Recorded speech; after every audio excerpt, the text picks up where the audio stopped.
Fala, rapaziada, esse vídeo aqui ele vai ser um vídeo curto, mais objetivo, e a minha intenção aqui é trazer para você uma linha de raciocínio de diagnóstico de um Celta 2008 que a gente chegou ali numa conclusão de defeito. Pode ser que você pegue aí na sua oficina. Então a gente tinha ali os códigos de falha, ó, P0115, acusando sensor de temperatura do líquido de arrefecimento do motor, sensor de temperatura do ar de admissão. Esse carro aqui já chegou para o aluno já com os sensores trocados, porém não era o defeito do carro. Assim que ele iniciou o teste, ele verificou que lá no sensor de temperatura da água estava faltando negativo. Por quê? Ele espetou lá de um lado, tinha 5 volts, do outro lado também 5 volts. Isso já mostra para a gente que não tem negativo. Por quê?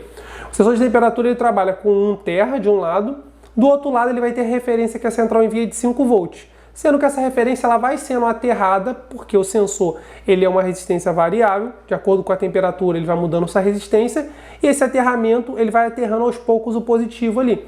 Nesse caso, como não tinha terra, os 5 volts entrava, passa pelo sensor e vai para o outro lado. Quando a gente tem isso, o que a gente tem que fazer? De cara, ir lá na central, lá no pino da central, para a gente verificar se o aterramento está saindo de lá. Porque se estiver saindo terra de lá e não chega no sensor, a gente tem um problema de chicote. O que a gente fez? Abrimos a informação técnica e qual foi a primeira coisa que a gente reparou?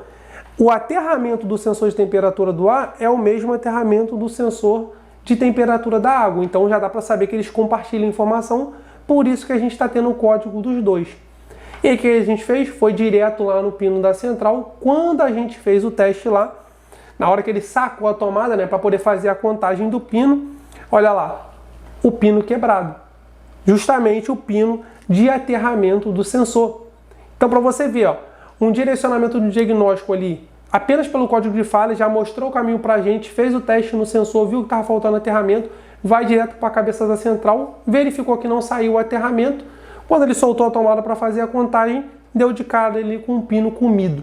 Então, olha que diagnóstico bem tranquilo da gente fazer, bem simples, mas se você não tiver o conhecimento de parte de scanner e também do componente que você está vendo acusar na tela, você vai ficar batendo cabeça. E claro, né, a gente sempre também tem a experiência ao nosso lado para que a gente saiba fazer ali, né, uma contagem não, na verdade, uma análise no diagrama elétrico para saber, pô, tá acusando sensores de temperatura, será que eles têm algo em comum? E a gente viu que eles compartilhavam ali, no caso, o aterramento, beleza? Então, se você quer ter domínio dos parâmetros, saber testar o componente, o que está acusando no scanner, para que você possa fazer diagnóstico assim, ó, de maneira tranquila, simples, rápida, objetiva. Se não fosse um pino quebrado aqui, a gente teria um problema interno dentro da central. Então, a gente chega num diagnóstico bem tranquilo ali, que era o módulo. No caso, esse aqui foi um diagnóstico aqui do aluno, com o nosso apoio técnico aí para estar resolvendo, beleza? Mas um diagnóstico bem tranquilo de se fazer. Se você quer ter o domínio disso aqui, eu vou deixar um link aqui na descrição onde você pode estar acessando um treinamento que vai te ensinar a você entender esses códigos de falha, saber por onde você deve começar quando você tem essas falhas e também saber testar o componente que está gerando o código de falha ali para você. E não só isso, você saber analisar os parâmetros.